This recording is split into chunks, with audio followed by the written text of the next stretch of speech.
Deebinee dhufnee jirra hordoftoota keenya akkam jirtu torban nagaa akka isiniif ta'e abdiin qaba. Sagantaan keenya idilee torban yeroo hundumaa sanbata duraa sa'aatii tokkotti isin bira ga'u karaa kakuu miidiyaa jechuudha.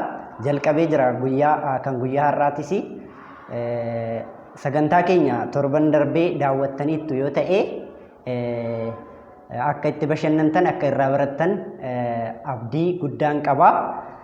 Kan guyyaa har'aatis keessummaa tokko isiniif qabadhee dhufeen jira. Keessummaa keenya kan guyyaa har'aa eenyu jechuun keessan hin oolu. Keessummaan keenya amma nu bira gahanitti warreen chaanaalii kanaaf haaraa taatan subscribe gochuun dagatinaan isiniin jedha. Warreen immoo maatii turtan viidiyoo kana like gochuudhaan jalqaba. Ceesisa kana booda keessummaa koo qabadheen isiniif dhufa.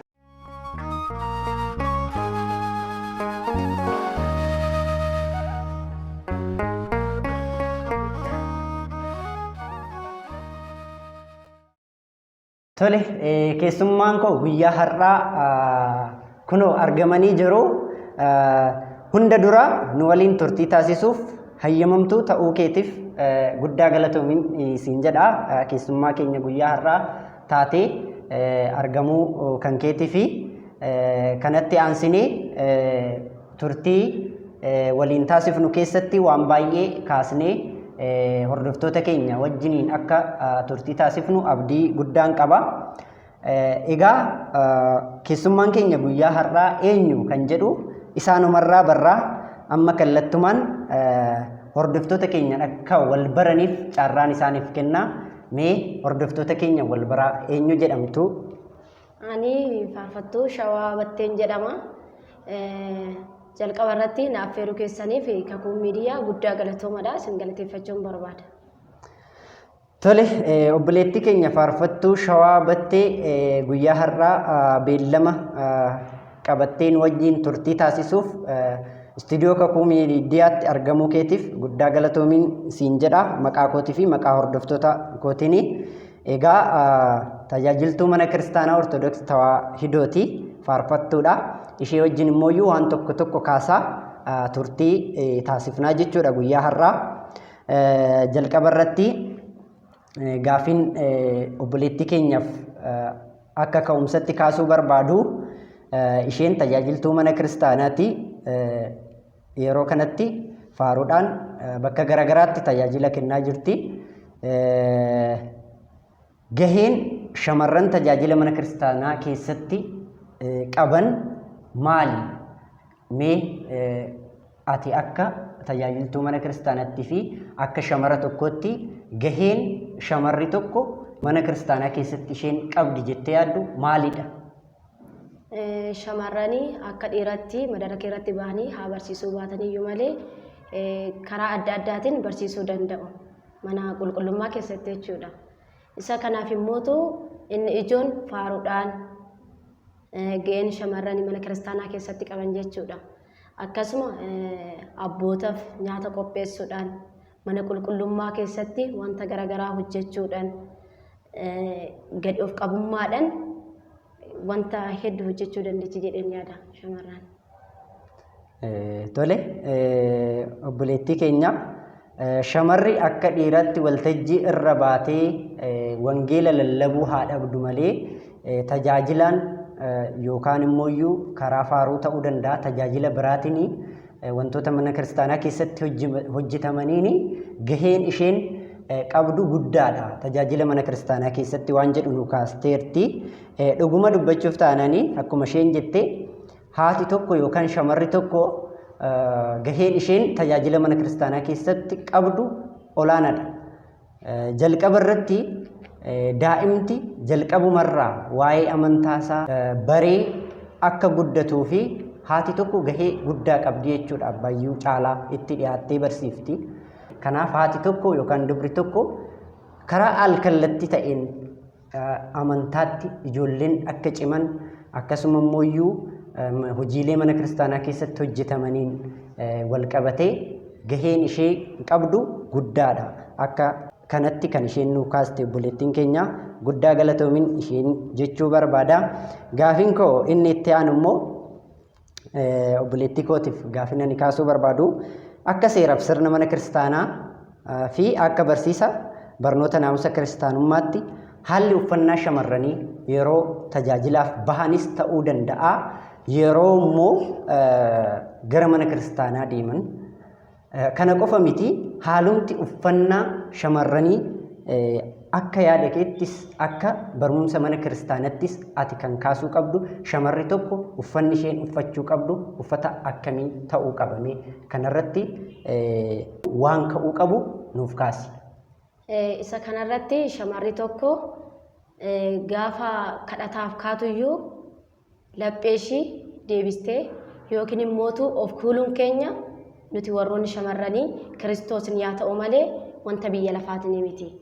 Isa kanarratti immoo gaafa mana qulqullummaa deemnu uffata dheeraa gaafa immoo biyya lafaatirra deemnu uffata biraatu hin ta'in gaafa mana qulqullummaa deemnus uffata dheeraa uffachuudhaan naxalaa dheeraa uffachuudhaan shamarri tokko mataa ishee haa haguuggattu jedha. Sirna mana amantii keenya eegne uffata dheeraa namni nuun gufachuu hin qabu namni nu laalee nuun gufuu hin qabu faarfataas ta'ee nama biraas ta'ee shamarri tokko of kuuluun qabdu of kuuluun keenya Kiristoosin malee biyya lafaatiin miti. Uffata dheeraa uffannee naxalaa dheeraa uffannee gad of qabummaadhaan mana kiristaanatitti madaraka irrattis ta'ee hawaasa keessattis ta'ee gad of qabummaadhaan tajaajiluu kan qabdu. Guddaa galatoomi bakka kanatti fakkeenyaaf maal jedha kitaaba keessa deebii boqonnaa 22 lakkoofsa 5 irratti shamarri tokko uffata dheeraa hin uffatin bakki itti jedhu macaafa qulqulluu irratti bakki caqafamee jiru ni jira jechuudha. Kanaan wal qabatee namni kana darbee kana raawwatee argamu yoo jiraate Waaqayyo fuulduratti inni kan jibbamedha jedha sagaleen Waaqayyoo. Kanaaf shamarri tokko uffanni isheen uffattu nama biraatti gufuu ta'uu kan hin qabne qaama ishee seeran kan haguugu ta'uu qaba. Kanaaf isa kanarratti yeroo tokko immoo maaltu mul'ata? Yeroo mana amantaa jirru uffata biraa, yeroo addunyaarra jirru uffata biraa uffanna. Kuni sirni mana kiristaanas barsiisni mana kiristaanas yeroo mana amantaa dhuftan kana uffadhaa, yeroo ala jirtan kana uffadhaa jedhee adda qoodee miti kan barsiisu. Kun uffata shamarraniiti, inni kun immoo uffata dhiiraati. Uumamarraa hin barattanii jedha kitaabni qulqulluuni. Dhiirri rifeensa mataasaa dheeressuu hin qabu. Shamarri tokko immoo rifeensa mataa ishee haguuggachuu qabdi. Waldaa keessatti rifeensa ishee osoo hin haguuggatin argamuu hin qabdu jedhee dubbataa jechuudha. Kanaaf haalli uffannaa kun yeroo ammaa kan ilaallu yoo ta'e bakka baay'eetti yeroo garagaraatti obboloonni keenya fakkeenyaaf naxalaan isaan uffatanii gara rifeensatti harkisu duuban immoo qullaa ta'uu jechuudha. Duubatti harkisu rifeensa irraa bu'a. Kanaaf uffannaan nu uffannu yookaan baaqeen naxalaan jechuudha kan nuti uffannu qaama keenya rifeensa mataarraa kaasee gadi siqee qaama keenyas haguugee kan nuuf tolchu ta'uu qabaa jechuudha malee gidduutti uffanni nu uffanne sunuu rakkachaa jira jechuudha takka ol tagga gadi yoo kan bunnu ta'ee kanaaf akka kana ta'uu qabaa. Sirnaa fi naamusa kiristaanummaas miti barsiisa mana kiristaanaas miti shamarri tokko yookaan durbi tokko uffata dhiiras ta'ee nama biraa dogongorsiisu uffachuu hin qabdudha. Akka kanatti kan obboleettiin keenya nu kaastee guddaa galatoomiin siin jechuu barbaada. Tole hordoftoota keenya sagantaan keenya akkuma itti fufeetti jira. Viidiyoo kana hanga dhumaatti daawwachuu hin dagatinaan isiniin jedha. Obboleettii keenya wajjiniin turtiin nuti taasisaa jirrus isinitti toleera yoo ta'e viidiyoo kana laayik godhaa. Chaanaalii kanas immoo sabiskiraayib gochuun nu jajjabeessaan isiniin jedha. Tole gaafii itti darbuun dura obboleettii keenya mee gidduutti faarfannaa gabaabaa tokko nu faarfadhu gaafii itti dabarree sagantaa keenya waliin kan itti fufnu ta'a. Mucaa madhuuti yaa haadha gooftaa kottu Maariyaame.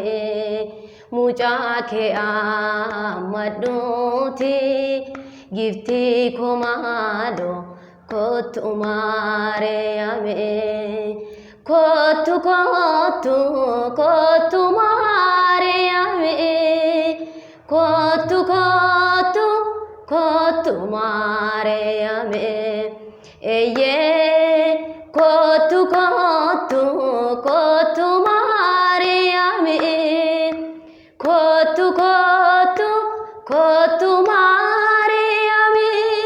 Mucaa madhuuti yaa haadha gooftaa kottu Maariyaame. Mucaa madhuuti giftii koo maaloo kottu Maariyaame. Kottu kottu kottu Maariyaame. Kottu kottu kottu Maariyaame. Kottu kottu kottu Maariyaame. Kottu kottu kottu Maariyaame. Mucaa madhuuti yaa haadha gooftaa kottu Maariyaame. Mucaa madhuuti giftii koo maaloo kottu Maariyaame. Kottu kottu kottu Maariyaame. Kottu kottu kottu Maariyaame. Tore obboleettii keenya faarfannaa nu faarfatteef Waaqayyoon sagalee jireenyaa si haa dhageessisu. Kana caalaa umuriitti mana kiristaanaa tajaajiltu Waaqayyo dabalee eebbisee siif haa kennu siin jedha. Tole gaafiin keenya inni ittaanu fi kan xumuraa dhaamsi obboloota shamarraniif ta'ee tajaajiltoota mana kiristaanaa qabdu yoo jiraate dabarfadhuuti carraan siif kenna. Keessumaa obboloota shamarraniif bal'istee dhaamtu yoo jiraate carraa siifan kenna. Dhumarratti immoo faarfannaa tokko ittiin nuuf dabaltee sagantaa keenya guyyaa har'aa waliin hin qabnu xumurraa jechuudha. Galatooma. Dhaamsin ani obboloota shamarraniitiif qabu haala barsiisa mana amantaatiin gad of qabummaadhaan tajaajilarra kan jirtanis tajaajila keessan tajaajila mana Waaqayyoo haa ta'u malee irra gubbaa namni qofti nu argafatu hin ta'in keessumaa warri shamarranii tasgabbiidhaan wal gorsuudhaan tajaajila keenya haa cimsan nun jedha.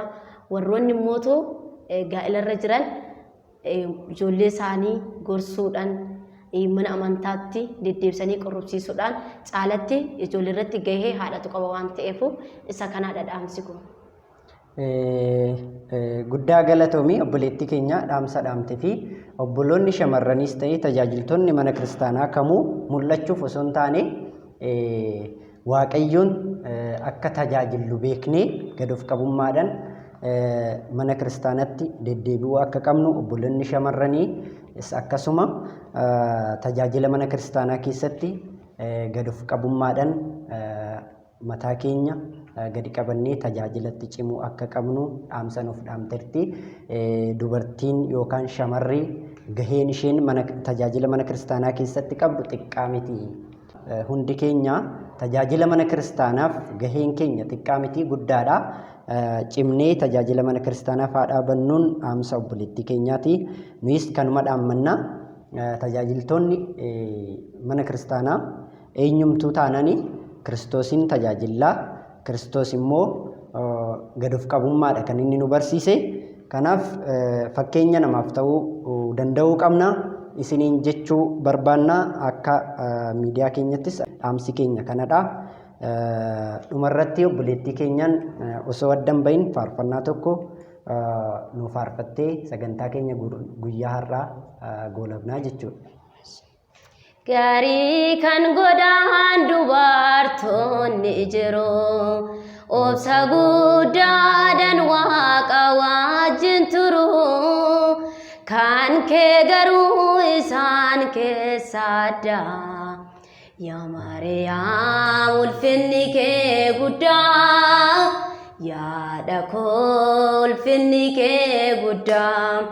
Gaarii kan godhan dubartoonni jiru. Obsa guddaadhaan Waaqa wajjin turu. Kan kee garuu isaan keessaa addaa. Yaa Maariyaam ulfinni kee guddaa. Yaada koo ulfinni kee guddaa. Kaasoominaa fi garaa laafummaa kee. Sirraa barannee nuti ijoollonni kee. Akkamittiin gochaa kee ibsina. Yoo maal jenne garaa si jibsina. Gaarii kan godhan dubartoonni jiru. Obsa guddaadhaan Waaqa wajjin turu. Kan kee garuu isaan keessaa addaa. Yaa Maariyaam ulfinni kee guddaa. Yaada koo ulfinni kee guddaa. Barcuma ulfinaa daaksiyoof laatte. Sareen bonnaanaat bishaan obaaste. Nama qofa miti garaan kee kan na'u. Kan si jibban hunduu ni qaana'u. Gaarii kan godhan dubartoonni jiru. Obsa guddaadhaan Waaqa wajjin turu.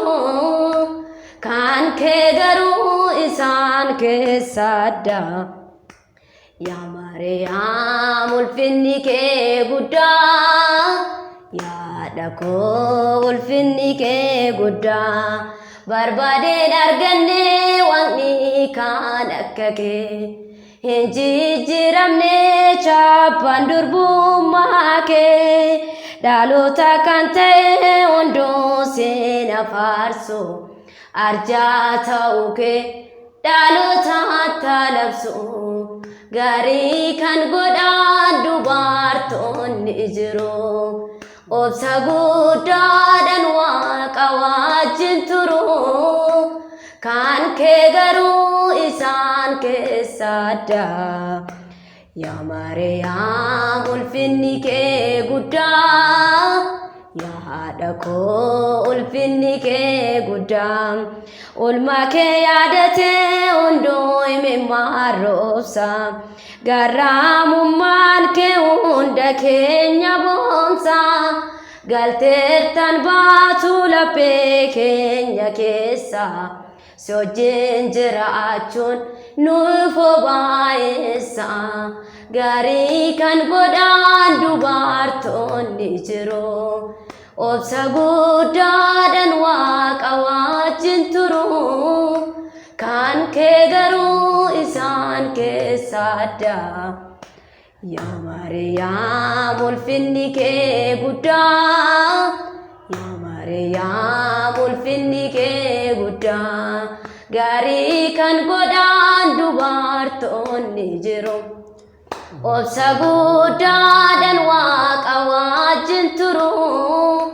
Kan kee garuu isaan keessaa addaa. Yaa Maariyaam ulfinni kee guddaa. Yaada koo ulfinni kee addaa. Tole obboleetti keenya Waaqayyo faarfannaa ergamootaa si haa dhageessisu. Bara tajaajila kee Waaqayyo siif haa eebbisuun siin jedha. Tole hordoftoota keenya guyyaa har'aaf sagantaan nuti obboleetti keenya faarfattuu Shawaa Battee wajjin qabannee kanuma hanga yoonatti hordofaa turtanidha.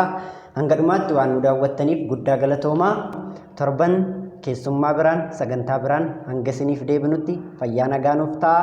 Horaa bulaa isiniin jenna. Galatoomaa. Galatoomaa.